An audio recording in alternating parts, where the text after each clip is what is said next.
এক দেশ এক ধর্ম, এই আরএসএস জঙ্গিরা এটা করতে যে এরা দেখছে মুসলমানদের মারতে হবে, মুসলমানদের ভয় দেখাতে হবে, মসজিদ ভেঙে দিতে হবে।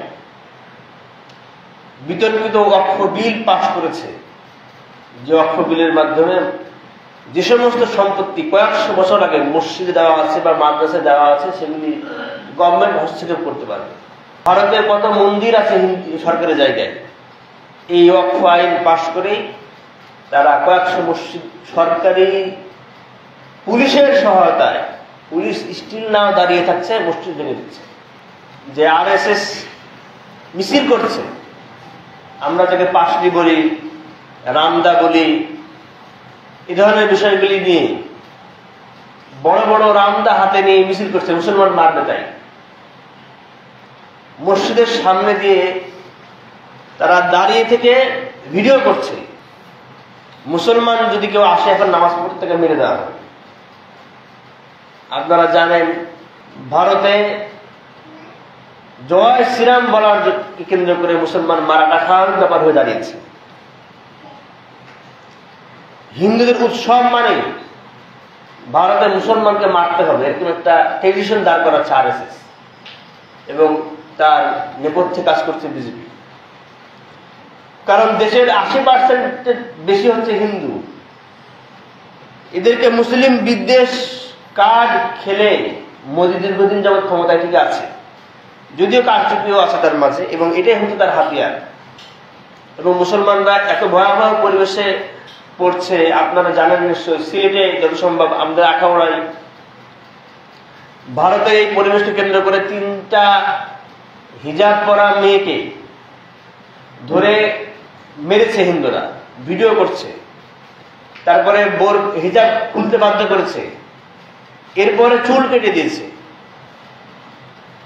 যে জায়গায় কোন হিন্দু নারীর টিপ নিয়ে কথা একজন পুলিশ বলেনি, তাকে কেন্দ্র করে আমাদের মিডিয়ায় ভাইরাল কত কিছু, পুলিশের চাকরিও চলে গেল।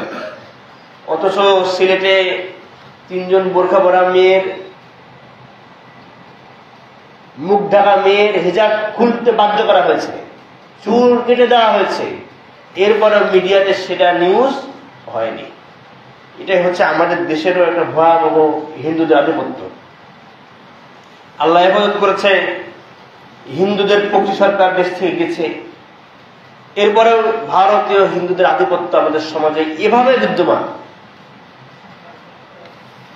মুসলমান হিসেবে আমাদের যেমন ফিলিস্তিনের মুসলমানদের পাশে দাঁড়ানো, কথা বলা দরকার, হিন্দুস্তানের মুসলমানদের পাশেও কথা বলা দরকার। আমরা একটা কথা বলবো জিহাদ নিয়ে। জিহাদ নিয়ে আল্লাহ আলোচনা করেছেন কোরআন মাজিদে 41 বার। কয়বার আলোচনা করেছেন? 41 বার। সিয়াম নিয়ে কয়বার আলোচনা করেছেন? একবার। কয়বার? সিয়াম নিয়ে আলোচনা করেছেন একবার। ধারাবাহিক কয়েকটা আয়াতে সিয়ামের বিধিবিধান, এ মাসে রোজা ফরজ হয় ইত্যাদি আলোচনা করেছেন একবার। কিন্তু জিহাদের আলোচনা করেছেন আল্লাহ 41 বার।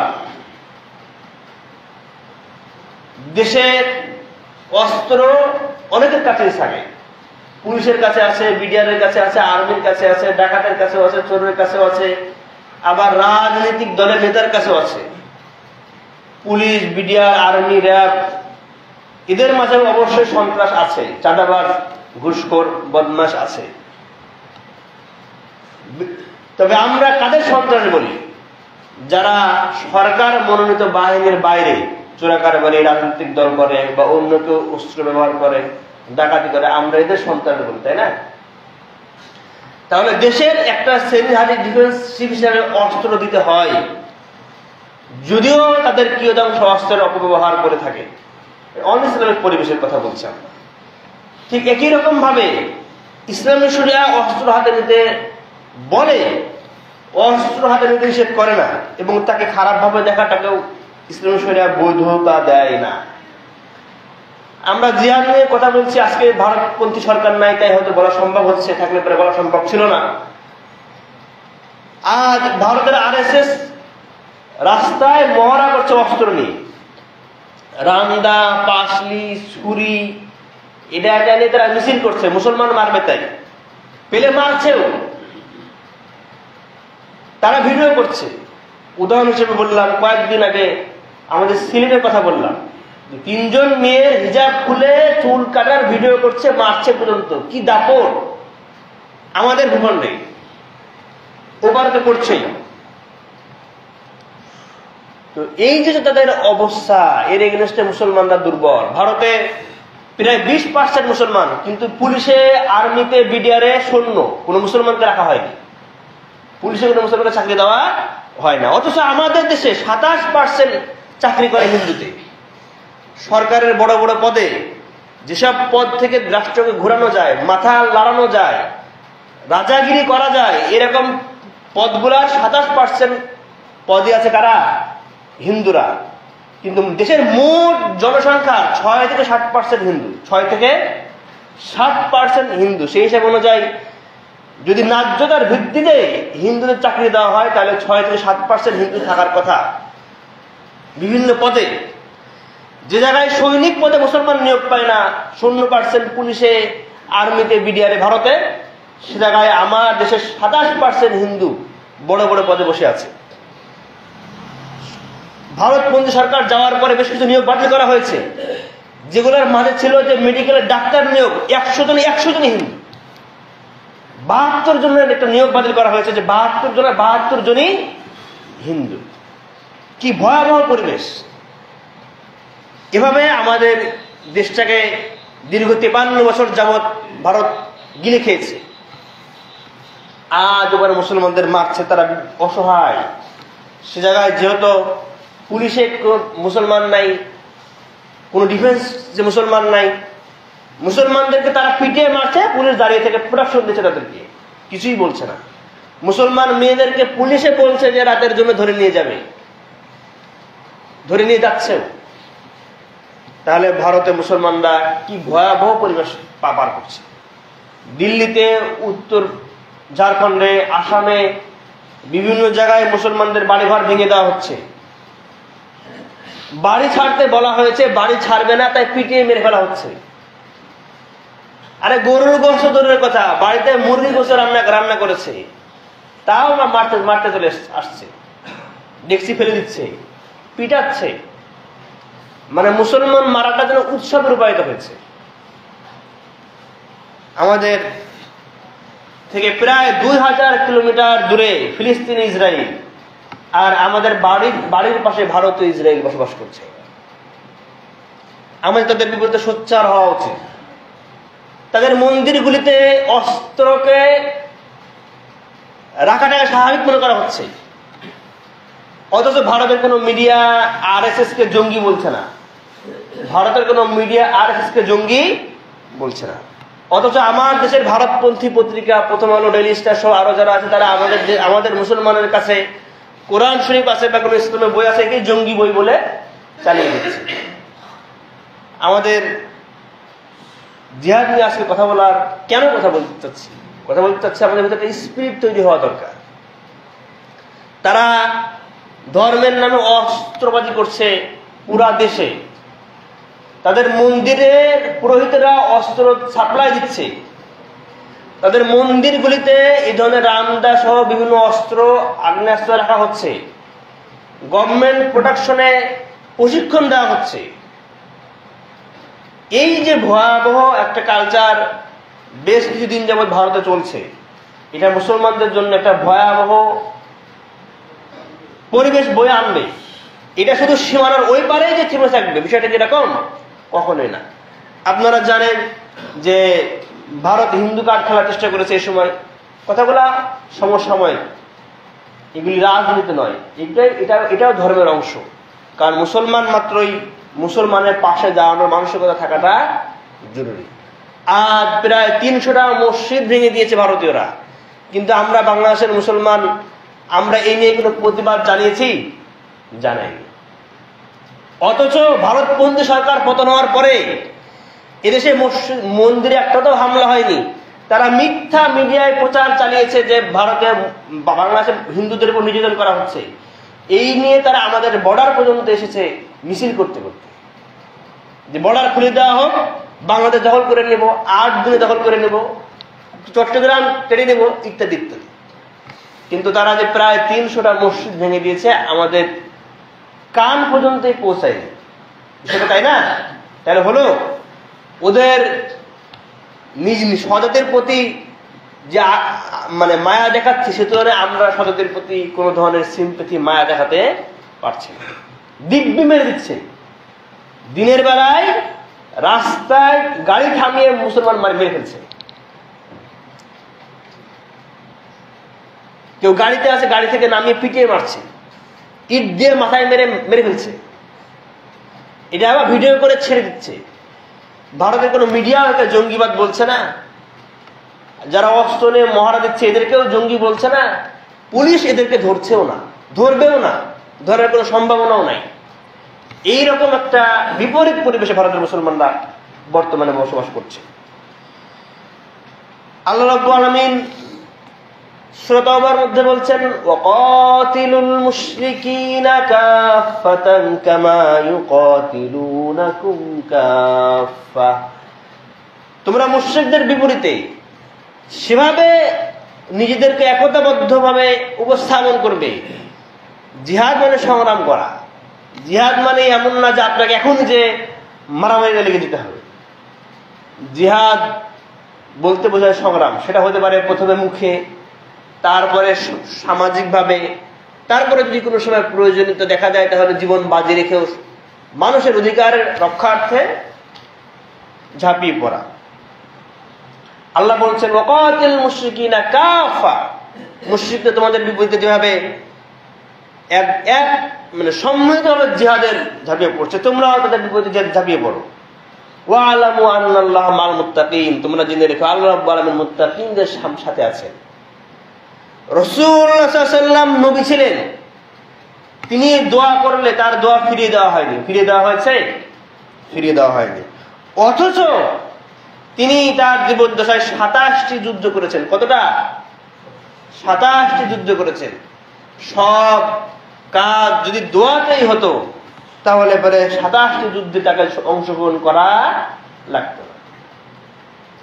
সব কিছু যদি মসজিদে দোয়া করে আর মিম্বারে খুতবা দিয়েই হয়ে যেত তাহলে পরে উহুদের প্রান্তরে যে তাকে তার মাথাও খাম হতো না, দাঁতও ভেঙে যেত না, তার বেহুশ হয়ে পড়ে যাওয়াও লাগতো না, মৃত্যুর শয্যার কাছাকাছি যাওয়াও লাগতো না। সব কিছু দোয়াতে হবে না, এটা আল্লাহর নিজাম না। এই যে ফিলিস্তিনে মুসলমানরা মার খাচ্ছে, এই যে এত মারা যাচ্ছে, প্রায় লক্ষাধিক ফিলিস্তিনি মারা গেছে, এখন দায়বদ্ধতা কাদের? আমাদের। কিয়ামতের দিন আল্লাহ পৃথিবীতে থাকা মুসলমানদেরকেই এর জন্য ধরবে। এটা সেই যুগ না যে আবাবিল পাখি আল্লাহ পাঠাবে, বরং তখন আল্লাহর ঘর রক্ষার্থে মানুষ ছিল না। এখন পৃথিবীতে 150 কোটি প্লাস মুসলমান আছে। অথবা আমাদের সংঘবদ্ধ দরকার, মুসলমানের স্বার্থ আমাদের বোঝা দরকার। কাফেরদেরকে কখনোই বন্ধু মনে না করা, বরং মুসলমানের যে কোনো সমস্যায় আমাদের ঝাঁপিয়ে পড়া দরকার। আমাদের দেশে দীর্ঘ 17 বছর জঙ্গি নাটক খেলা হয়েছে, তাই না? দীর্ঘ 17 বছর জঙ্গি নাটক খেলেছে। কেন? কারণ আমাদের ভিতরে একতা নাই, আমরা ডিফেন্সিভ হতে পারিনি। এদেশে রাজনৈতিক দল আছে বিভিন্ন নামে, কিন্তু এদেশে এমন কোন প্ল্যাটফর্ম নাই যে মুসলমানদের সমস্যায় এরা কাজ করে। এরকম বিশেষ কোনো প্ল্যাটফর্ম আমাদের দেশে নাই। আমাদের এলাকায় সব রাজনৈতিক দলের প্ল্যাটফর্ম থাকলেও মুসলমানদের স্বার্থকে মাথায় রেখে কখনো মিছিল করে, কখনো টাকা দেয়, কখনো পাশে দাঁড়ানোর জন্য সরকারকে ফোর্স দেয়, এরকম কোনো কিছু নাই। অথচ আমাদের জন্য এটা কর্তব্য। সূরা তাওবার 73 নম্বর আয়াতে আল্লাহ বলছেন, ইয়া আইয়ুহান নাবিয়্যু জাহিদিল কুফফারা ওয়াল মুনাফিকিনা ওয়াগলুদ আলাইহিম ওয়া মাআওয়াহুম জাহান্নাম ওয়া বিইসাল মাসীর। আল্লাহ বলছেন, হে ও নবী, জাহিদুল কুফফার, কাফেরদের বিপরীতে সংগ্রাম করেন। হতে পারে মুখের দ্বারা, হতে পারে সম্মিলিতভাবে কোনো ধরনের ভেটোবোধনের মাধ্যমে, হতে পারে অস্ত্র ধরার মাধ্যমে। ওয়াল মুনাফিকিন, এবং মুনাফিকদের বিপরীতেও যুদ্ধ করেন। ওয়াগলুদ আলাইহিম, যারা মুসলিম এবং মুসলমান এদের স্বার্থের বিপরীতে অবস্থান করে, এদের বিপরীতে আপনি দৃঢ় অবস্থান নেবেন। আল্লাহর আদেশ, এটা আল্লাহর আদেশ। যারা মুসলমানদের বিপরীতে দৃঢ় অবস্থান নেয় তাদের বিপরীতে আমাদের দৃঢ় অবস্থান নেওয়া জরুরি। মুসলমান মেরে ফেলে আনন্দ উল্লাস করছে, কথা হলো। অথচ আমাদের মনে রাখা উচিত, এই ভারত ভূখণ্ডে ইসলাম এসেছে একজন মেয়েকে নির্যাতন করার ঘটনা বাদশা হাজ্জাজের কাছে গেলে পারে তিনি ভারতের সিন্ধুতে এই মুসলিম নারীর নির্যাতনের প্রতিশোধ নিতে সৈন্যবাহিনী পাঠিয়েছিলেন। প্রথমবার ভালো কোনো রেজাল্ট আসেনি, আবার দ্বিতীয়বার পাঠিয়েছেন, ভালো রেজাল্ট আসেনি। তৃতীয়বার নিজের আপন মেয়ের জামাই, নিজের ভাইয়ের ছেলেকে পাঠিয়েছেন সেনাপতি করে, যাও সিন্ধুতে এই যে মুসলমানদের জাহাজ লুণ্ঠন করা হয়েছে, মুসলমান মেয়েদের নির্যাতন করা হয়েছে, সেজন্য অভিযানে যাও। তৃতীয়বার অভিযানে এসে সিন্ধু বিজয় করা হয়েছে। এটাই হচ্ছে আমাদের পূর্বপুরুষদের ইতিহাস। অথচ হাজার হাজার মানুষকে মেরে ফেলা হচ্ছে মুসলমান, আমাদের ভিতরে কোনো প্রতিক্রিয়ার কাজ করে না। মিয়ানমার থেকে যে 20 লাখ মুসলমানকে তাড়িয়ে দেওয়া হয়েছে, আমরা আজও পুশব্যাক পাঠাতে পারিনি। রাসূলুল্লাহ সাল্লাল্লাহু আলাইহি ওয়াসাল্লাম 27টি যুদ্ধে তিনি যতটা কাফেরদের বিপরীতে অবস্থান নিয়েছেন, তার চেয়ে বেশি অবস্থান নিয়েছেন স্বজাতীয় মুনাফিকদের বিরুদ্ধে। স্বজাতীয় মুনাফিকদের বিরুদ্ধে, যারা মুসলমান বলে দাবি করে কিন্তু ভারতের হয়ে কাজ করে। উদাহরণ হিসেবে বলছি, যারা মুসলমান বলে দাবি করে কিন্তু ইন্ডিয়ার হয়ে বা হিন্দুদের হয়ে বা ইসরায়েলের হয়ে বা আমেরিকার হয়ে কাজ করে, এই ধরনের মুনাফিক মার্কা লোকের বিরুদ্ধে কাজ করেছে। 27টি যুদ্ধে ঐতিহাসিকদের মত অনুযায়ী মানুষ মারা গেছে 1000 জন। কতজন মারা গেছে? 1000 জন মারা গেছে। কতটা যুদ্ধে? 27টা যুদ্ধে। মুসলমান রক্তপাত পৃথিবীতে করে না, এটাই মুসলমানদের ইতিহাস। এই 1000 জনের মধ্যে 600 জন ছিল মুনাফিক, 600 জন ছিল মুনাফিক, আর 400 জন ছিল বিরোধী সৈন্যপক্ষ। তাহলে রাসূলুল্লাহ সাল্লাল্লাহু আলাইহি ওয়াসাল্লাম ওই সমস্ত মানুষের বিপরীতে বেশি অবস্থান নিয়েছেন যারা নিজ ধর্মের, নিজ গোত্রের, নিজ সম্প্রদায়ের হওয়ার পরেও নিজ সম্প্রদায়ের বিপরীতে অস্ত্র ধারণ করে, বিশ্বাসঘাতকতা করে, নিজের স্বার্থ জনাঞ্জলি দিয়ে ভারতের স্বার্থ রক্ষা করে। এই মানসিকতার যে মানুষগুলি, আল্লাহর নবী তাদেরকে মৃত্যুদণ্ড দিয়েছেন। যুদ্ধের ময়দানে কাফের মেরেছেন 400 জন, আর স্বজাতির বেশ ধরা মুনাফিক মেরেছেন 600 জন। রাসূলুল্লাহ সাল্লাল্লাহু আলাইহি ওয়াসাল্লামের জামানাতেও মুনাফিক ছিল। স্বর্ণের যুগ বলা হয়, সেই সময় রাসূলুল্লাহ সাল্লাল্লাহু আলাইহি ওয়াসাল্লামের ওফাত হচ্ছে এমন অবস্থায় 370 জন মুনাফিক ছিল। আমাদের দেখা উচিত যে আমরা মুনাফিকের কাতারে পড়ি না, ইমানদারের কাতারে পড়ি। আমাদের ভিতরে মুসলমানদের পাশে দাঁড়ানোর একটা আবেগ থাকা লাগবে। একজন ব্যক্তির মাঝে যদি জিহাদি মানসিকতা না থাকে বা জিহাদকে যদি খারাপ ভাবে দেখে, তার ঈমান থাকে না। রাসূলুল্লাহ বলেছেন, কোন ব্যক্তি যদি মুসলমানদের পাশে দাঁড়ানো, আল্লাহর দ্বীন বিজয় করার জন্য নিজের ভিতরে সুপ্ত বাসনা না রাখে, আগ্রহ না রাখে, তাহলে পরে সেই ব্যক্তি কিয়ামতের দিন মুনাফিক অবস্থা উঠবে। কি অবস্থা উঠবে? মুনাফিক অবস্থা উঠবে। নাউযুবিল্লাহ মিন যালিক। মুজাহিদের মর্যাদা কেমন? ফুদাইল ইবনে উবাইদ রাদিয়াল্লাহু আনহু বলছেন, কুল্লু মাইতিন ইখতামু আলা আমালিহি ইল্লাল মারাবিত ফি সাবিলিল্লাহ। পৃথিবীতে যত আমল আছে মানুষের, সব আমলগুলি মারা গেলেই থেমে যায়, মারা গেলেই থেমে যায়। আপনি মারা গেছেন, আমল থেমে গেছে। সদকায়ে জারিয়ার সব পাবেন, হয়তো মসজিদে জায়গা দান করেছেন, বা গোরস্থানে দান করেছেন, বা গরিব মানুষকে দান করেছেন, বা রাস্তায় দান করেছেন, মারা গেছেন, সব পাবেন সদকায়ে জারিয়া হিসাবে। কিন্তু আমল জারি নেই। আমল কি জারি আছে? আমল জারি নেই, সৎকার সব পাবে। নেক সন্তান রেখে গেছেন, আমল জারি নাই, কিন্তু নেক সন্তান ভালো আমল করছে, তাই সব পাবেন। এরকম ভাবে সৎকে সব পাওয়ার সিস্টেম আছে, কিন্তু আমল জারি থাকে না।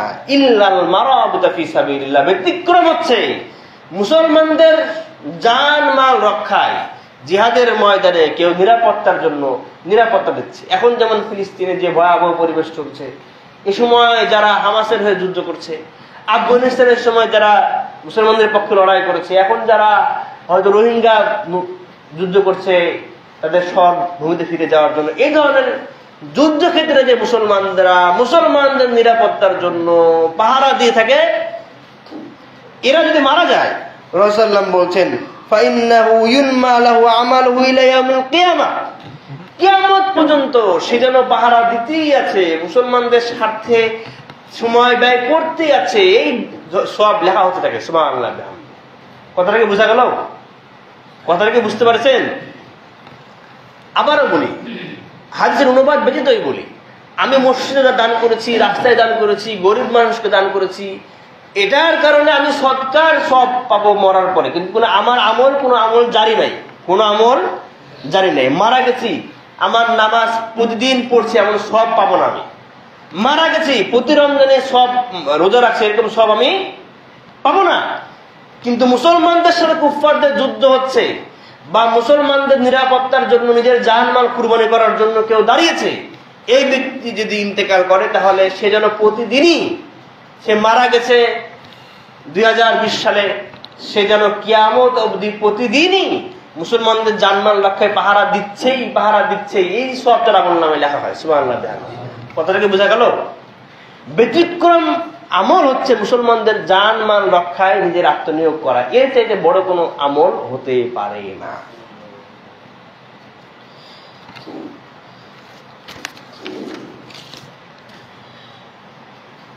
সামান্য সময় কেউ যদি মুসলমানদের জন্য যুদ্ধ করে, তার কি প্রতিদান আছে? মুআয রাদিয়াল্লাহু আনহু বলছেন, রাসূলুল্লাহ সাল্লাল্লাহু আলাইহি ওয়াসাল্লাম বলেছেন, মান কাতালা ফি সাবিলিল্লাহি মিন রাজুলিন মুমিনিন ফাওয়াকা নাকা, কেউ যদি এতটুকু সময় যুদ্ধ করে, যে সমস্ত মাজলুম মুসলমানরা তাদের পক্ষ নিয়ে, যুদ্ধ অনেক ভাবে হতে পারে। বর্তমান তথ্য প্রযুক্তির যুগ, আমাদের ভাইরা আমরা দেখি যে অনেক কিছু হ্যাক করে দেওয়া যায়। ইসরায়েল বিভিন্ন কোম্পানি অনলাইন ভার্সন কি করা যায়, হ্যাক করা যায়। এটা একটা যুদ্ধের অংশ, প্রযুক্তিগত যুদ্ধ। মিডিয়া এদের বিপরীতে প্রচারণায় চালানো যায়, এটা একটা যুদ্ধ। আমাদের দেশে যে আমরা ফিলিস্তিনের পক্ষে মিছিল হতে দেখছি, এটা একটা যুদ্ধ বলা যায়। তবে এটা কখনোই ফিল্ডে যুদ্ধ করার মতো না, তবে অপারগতা সত্ত্বেও কিছু করা, ফলে কাজ হচ্ছে। ফলশ্রুতি ইসরায়েল বর্তমানে মিশরের কাছে আবেদন করেছে যুদ্ধবিরতির জন্য। এরকম কোন পদক্ষেপ আমাদের ভারতের এগেইনস্টে নেওয়া জরুরি, যেভাবে ভারত মুসলমানদের বিরুদ্ধে অস্ত্র ধরছে। রাসূলুল্লাহ বলছেন যে উটের যে মানুষ দুধ দহন করে, একবার দুধ দহন করার পরে আরেকবার দুধ দহনের মাঝে যে সময় থাকে, আমাদের দেশে যে মানুষ গরুর দুধ দোহায়, একবার দুধ দহনের পরে আরেকবার দুধ দহন করার মাঝের যে সময় থাকে, এই সময়ের জন্য কেউ যদি জিহাদের ময়দানের সময় অতিবাহিত করে, ওয়াজিবাত লাহুল জান্নাহ, রাসূলুল্লাহ সাল্লাল্লাহু আলাইহি ওয়াসাল্লাম বলেন আল্লাহর জান্নাত তার জন্য ওয়াজিব হয়ে যায়। সুবহানাল্লাহ। ওয়ামান জুরিহা জুরহান ফি সাবিলিল্লাহ, যুদ্ধের ময়দানে কেউ যদি জখম হয়, এই যে ভারতের যে মুসলমানরা মারা যাচ্ছে, বা যারা মুসলমানদের পক্ষে কথা বলতে যে আহত হচ্ছে, সেটা ফিলিস্তিনে হোক বা ভারতেই হোক বা মিয়ানমারে হোক বা পৃথিবীর যে কোনো জায়গায় হোক, সিরিয়ায় হোক, রাসূলুল্লাহ বলছেন আও নুকিবা নুকবা, অথবা আহত হয় নাই, পড়ে গেছে বা দেওয়ালে হোঁচট লেগেছে, সে জায়গায় তার শরীরে খাম হয়ে গেছে, এই দুইটার যেটাই হোক না কেন, فإنها تجيء يوم القيامة كأغزر ما كانت لونها زعفران। রাসূলুল্লাহ বলছেন কিয়ামতের দিন তার এই জায়গা থেকে রক্ত দেখা যাবে, রক্ত বের হতে থাকবে, যার দেখে জাফরানের মতো রং দেখা যাবে, ওয়া রিহুহা কাল মিসকি, এবং সেটা মিষ্টি আম্বারের চাইতেও বেশি সুঘ্রাণ হবে। সুবহানাল্লাহ। জান্নাত নিশ্চিত হবে, এই ধরনের ব্যতিক্রম আমল হচ্ছে জিহাদ। জান্নাত নিশ্চিত হবে, কিন্তু ব্যতিক্রম আমল হচ্ছে জিহাদ। পৃথিবীতে আর কোনো আমল নাই যে আমলের কারণে কেউ বলতে পারে নিশ্চিত ভাবে আমি জান্নাতে যাব। কেন? জিহাদ ইসলামী শরিয়া কেন আবশ্যক করেছে? কারণ ইসলামী শরিয়া কখনো আক্রমণ করতে বলে না, তবে অবশ্যই ডিফেন্সিভ তো হতে হবে, তাই না? তারা যে 300 মসজিদ ভেঙে দিয়েছে, যদি আমরা থেমে থাকি তাহলে পরে 3000 মসজিদ ভাঙবে না, ভাঙবে না? তাহলে তারা যেন আর না ভাঙতে পারে এই জন্য ডিফেন্সিভ হওয়া লাগবে না? লাগবে তো। তারা রামদা নিয়ে, ছুরি নিয়ে, বইটা নিয়ে, পাশকিল নিয়ে মিছিল করছে, মুসলমান মারবে। আমরা যদি কোনো প্রতিক্রিয়ায় না দেখাই তাহলে যেভাবে রাস্তায় ধরে 2-4 জন মারছে, এভাবে এলাকাকে এলাকা মারবে না, মারবে না। কারণ 1টা 2টা 5টা মেরে যখন দেখবে কিছুই হয় না, বাড়ি পুড়িয়ে দিয়ে বাড়ির মালিক হয়ে যাওয়া যায়, জমি থেকে উঠিয়ে দিয়ে জমির মালিক হয়ে যাওয়া যায়, তাহলে এলাকা সাফ করে দিয়ে এলাকার মালিক হয়ে যাওয়া যাবে। তাহলে করবে না? করবে না? করবে তো। তো সেক্ষেত্রে ডিফেন্সিভ হতেই হবে। রাসূলুল্লাহ সাল্লাল্লাহু আলাইহি ওয়াসাল্লাম বলছেন, আবু হুরায়রা রাদিয়াল্লাহু আনহু বলছেন, মাসাল মুজাহিদি ফি সাবিলিল্লাহ, যারা আল্লাহর রাস্তায় জিহাদ করে তাদের মর্যাদা হচ্ছে, আল্লাহু আ'লামু বিমা ইউহাজিরু ফি সাবিলিহি, মানুষকে অন্তর থেকে আল্লাহর রাহে জিহাদ করে সেটা আল্লাহ ভালো জানে, তবে মর্যাদা হচ্ছে কামাসালিস সাইমিল কায়িম, কেউ যেন নিরবিচ্ছিন্নভাবে প্রতিদিন সিয়াম পালন করছে। ওয়া তাওয়াক্কালাল্লাহুল মুজাহিদি ফি সাবিলিল্লাহ বিআন ইয়াতাওয়াফাহু আন ইয়াদখিলাহুল জান্নাহ, আর আল্লাহ রাব্বুল আলামিন তার জিম্মাদারি নিয়েছেন যে সে যদি নিহত হয় আল্লাহ রাব্বুল আলামিন কি করবেন? আইয়ুদখিলাহুল জান্নাহ, তাকে জান্নাত দান করবেন। সুবহানাল্লাহ বিহামদিহি।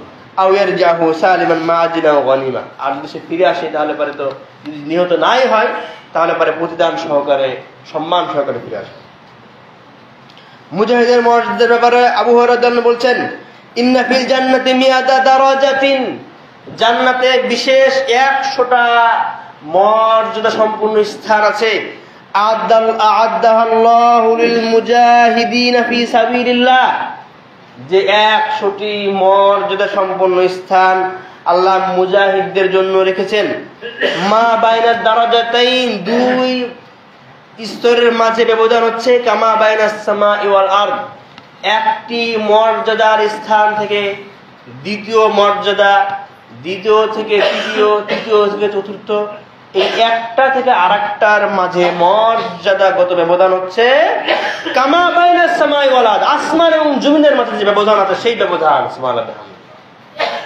এই যে আমাদের দেশে ভারতপন্থী সরকার বিতাড়িত করার ক্ষেত্রে যারা জীবন দিয়েছেন, তারা যদি মুসলমানদের স্বার্থে বা মুসলমানদের পাশে দাঁড়ানো বা দেশকে ভারত থেকে মুক্ত করার জন্য দিয়ে থাকেন, তারাও এই মর্যাদায় পাবেন ইনশাআল্লাহ। সুবহানাল্লাহ। যারা জাহান্নামে যাবে না, আবু হুরায়রা রাদিয়াল্লাহু আনহু বলছেন, লা ইয়ালজুন নার রাজুলুন, ওই মানুষ জাহান্নামে যাবে না, বাকা মিন খাশিয়াতিল্লাহ, যে ব্যক্তি আল্লাহর ভয়ে কাঁদে, হাত্তা ইয়াউদাল লাবানু ফিদ দারই, উট দুধ দহন করার পরে যেভাবে উটের দুধ আবার ফিরিয়ে দেওয়া যায় না তার শরীরের ভিতরে, হ্যাঁ, গরুর দুধ দহন করার পরে যেভাবে গরু ওলানে আবার দুধ ফিরিয়ে দেওয়াটা অসম্ভব, একই রকম ভাবে আল্লাহর ভয়ে যে চোখ থেকে পানি পড়ে সেই চোখ ওয়ালা জাহান্নামে যাওয়াটা অসম্ভব। সুবহানাল্লাহ। ওয়ালা ইয়াজতামি ওয়ালা আবদিন গুবার ফি সাবিলিল্লাহ দুখাল জাহান্নাম, যে ব্যক্তি মুসলমানদের সপক্ষে, ইসলামের সপক্ষে এবং আল্লাহ রাব্বুল আলামিন যে বিষয়ে প্রতিবাদ করতে বলেছেন বা নির্দেশ এসেছে, ইসলামের নির্দেশ আছে, আলেমদের নির্দেশ আছে, সেই পক্ষে যারা কাজ করে বা জিহাদ করে, সাল্লাম বলছেন যে এই যে পায়ে ধুলা লেগেছে, এই জিহাদের ময়দানে যে পায়ে ধুলা লেগেছে, সেই পা জাহান্নামের আগুনে পুড়তে পারে না। সুবহানাল্লাহ। পৃথিবীতে ব্যাপক হারে মুসলিম নিধন কেন হচ্ছে? পৃথিবীতে ব্যাপক হারে মুসলিম নিধনের বড় কারণ হচ্ছে আমরাই নিজেদেরকে এক দেহ মনে করছি না বর্তমানে। ওটা ভারতের ব্যাপার, ওটা সিলেটের ব্যাপার, ওটা বগুড়ার ব্যাপার, তাই না? ওটা অন্য জেলার ব্যাপার। এই অন্য জেলা করেই বা আরেক জেলা আরেক দেশ, এই যে মানসিকতার কারণে পৃথিবীতে মুসলমানরা বেশি নির্যাতনের শিকার। আর যে ফিলিস্তিনের মুসলমানরা মার খাচ্ছে, চারিদিকে মুসলমান রাষ্ট্র, এরা যদি কিছুই না করে, যদি সৈন্য পাঠিয়ে দেয়, যে আমরা গাজায় সৈন্য পাঠিয়ে দিলাম, আমাদের সৈন্য মূল্য আমরা ব্যবস্থা নিব, তাহলে যে থেমে যায় না, থামবে না? অবশ্যই থামবে। যদি মিশর, সৌদি আরব এরকম যারা আছে এরা যদি সৈন্য পাঠিয়ে দিত যে ইসরায়েল এবং ফিলিস্তিনের মাঝে আমরা আমাদের সৈন্যরা কাজ করবে, ইসরায়েলের দিকে আসবে না, ফিলিস্তিন ব্যাপারে যাবে না, তাই যুদ্ধ থেমে যায়। কিন্তু এই মুনাফিকগুলি এতটুকু কাজও করছে না, ক্ষমতার মোহে এই কাজটুকু তারা করছে না। অস্ত্র তো নাই, না কোনো সেনাবাহিনী, বিমান বাহিনী, কিছু তো নাই বড়দগুলা, এতটুকু কাজ দ্বারা করা যাচ্ছে না। কেন মুসলমান বেশি নিধন হয়? সাওবান রাদিয়াল্লাহু আনহু বলছেন, ইউশিকুল উমামু আন তাদা আলাইকুম কামা তাদাউল আকিলাতু ইলা কাসাতিহা। রাসূলুল্লাহ বলছেন যে অচিরেই দেখা যাবে মানুষ যেমন খাবার পাত্রের দিকে একে অপরকে আহ্বান করে, মুসলমানদেরকে মারার জন্য তেমনই ভাবে একে অপরকে আহ্বান করবে। আর গাজায় মুসলমান নিধনে ভূমিকা পালন করছে আমেরিকা, ইসরায়েল, তাই না? পুরা ইউরোপের সমর্থন আছে। পুরা ইরাক হামলা করেছে ন্যাটোর সদস্য সহকারে, ইউরোপিয়ান ইউনিয়ন সহকারে, আমেরিকা, ব্রিটেন মিলে। দীর্ঘদিন যাবৎ আফগানিস্তান হামলা করেছে ওরাই। ওরা মুসলমান মারে 20-25টা দেশ মিলে, আর মুসলমান একটা দেশ আর একটা দেশের পাশে দাঁড়ায় না যে মারা যাবে না, মারলে পরে আমি দেখবি কথা বলে। তাহলে কাফিরদের মাঝে ঐক্য আছে, মুসলমানদের মাঝে কোনো ঐক্য নাই। তারা 25-27টা দেশ মিলে মারছে একটা ভূখণ্ডের মানুষকে নিরপরাধ, কিন্তু একটা মুসলমান রাষ্ট্রের পাশে একটা মুসলমান রাষ্ট্র দাঁড়াচ্ছে না। প্রকাশ্যভাবে বিমান দিয়ে অস্ত্র দিয়ে সাহায্য করছে ইসরায়েলকে, কিন্তু প্রকাশ্যভাবে এক ইরান ছাড়া আর মুসলমানদের আর ফিলিস্তিনদেরকে সাহায্য করছে না। ইরান বাস্তবে না সাহায্য করলে প্রযুক্তিতে সাহায্য করছে, প্রযুক্তির মাধ্যমে তাদেরকে অস্ত্র সরবরাহ করছে, আর কেউ করছে না। রাসূলুল্লাহ বলছেন, যেই যে দেখা যাবে যে মুসলমানদেরকে মারা হবে, এভাবে সবাই সম্মিলিত হয়ে মারবে। বর্তমানে যে ন্যাটো মিলে আমেরিকা, ব্রিটেন, ফ্রান্স মিলে যেভাবে মারছে, লিবিয়া শেষ করে দিয়েছে, বর্তমানে সুদানে গণহত্যা চালাচ্ছে, পুরো আফ্রিকা মহাদেশ শেষ করে দিয়েছে। আমরা এগুলো কেন বলছি? কারণ আমরাও মুসলমান হিসেবে আমাদের জিম্মাদারি ছিল এইসব বিষয়ে মাথা ঘামানো। কোরআন হাদিস আমাদেরকে সেই নির্দেশ দেয়, মসজিদের মিম্বার থেকে নামাজ রোজা বিষয়ে খুতবা হওয়া যেমন জরুরি, মুসলমানদের পাশে দাঁড়ানোর জন্য খুতবা হওয়াটা তেমনই জরুরি। রাসূলুল্লাহ সাল্লাল্লাহু আলাইহি ওয়াসাল্লাম যে 27টি যুদ্ধে মুসলমানদের সৈন্য পাঠিয়েছেন, এই 27টি যুদ্ধে কিন্তু মিম্বার থেকেই বলেছেন যুদ্ধে যাওয়ার জন্য, না কি বাইরে থেকে বলেছেন? মিম্বার থেকেই বলেছেন। এমনকি যুদ্ধের ময়দানের মুসলমানদের পরাজয় বা জয়ের কোনো ঘটনা রাসূল সাল্লাল্লাহু আলাইহি ওয়াসাল্লামকে জিবরাইল জানালেন, তিনি মসজিদ থেকে জানাতেন যে মুসলমানরা এখন এই অবস্থায় আছে। তাহলে মসজিদের মেম্বার থেকে শুধু যে নামাজ রোজার কথা হবে তা নয়, মুসলমানদেরকে ভিতরে জিহাদি মানসিকতা জাগ্রত করার জন্য বেশি বেশি খুতবা হওয়া উচিত, যেটা হয়তো আমরা বিগত সময়ে আলোচনায় আনতে পারি নাই। রাসূলুল্লাহ বলছেন, সাহাবীরা বললেন, কি কারণে মুসলমানদেরকে এভাবে মারা হবে? মুসলমানদের মাঝে গৃহযুদ্ধ লাগিয়ে দেওয়া হচ্ছে। আপনারা হয়তো খবর রাখেন না বা বুঝেন না বিষয়গুলি। পুরা আফ্রিকা মহাদেশে প্রচুর খনি, সোনার খনি, হীরার খনি, লোহার খনি। কি করেছে তারা? আমার দেশে যেমন আওয়ামী লীগ, বিএনপি, জামাত আছে, ওদের সাথে তো আছে না? নাই।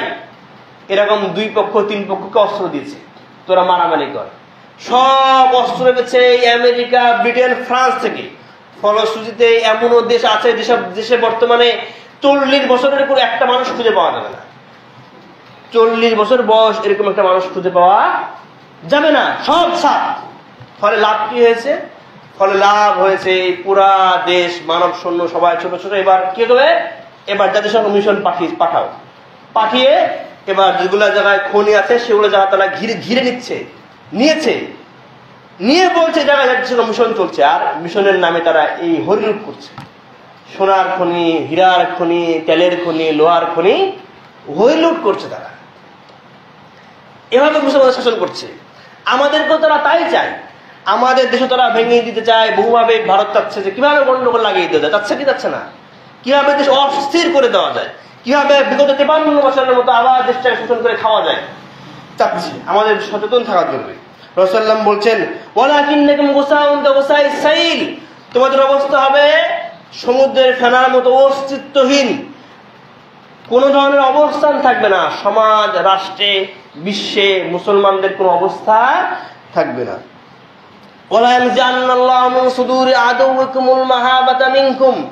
যেহেতু তোমাদের কোনো অবস্থান নেই, যেহেতু তোমাদের কোনো আওয়াজ নেই, যেহেতু তোমাদের মসজিদ ভাঙলে পারেও তোমাদের কানেও পৌঁছায় না, চোখেও দেখো না, মুখেও কথা বলো না, অতএব দেখা যাবে একটা মসজিদের জায়গায় 100 টানা 200 টানা এক বিল পাস হওয়ার 3 দিন না যেতে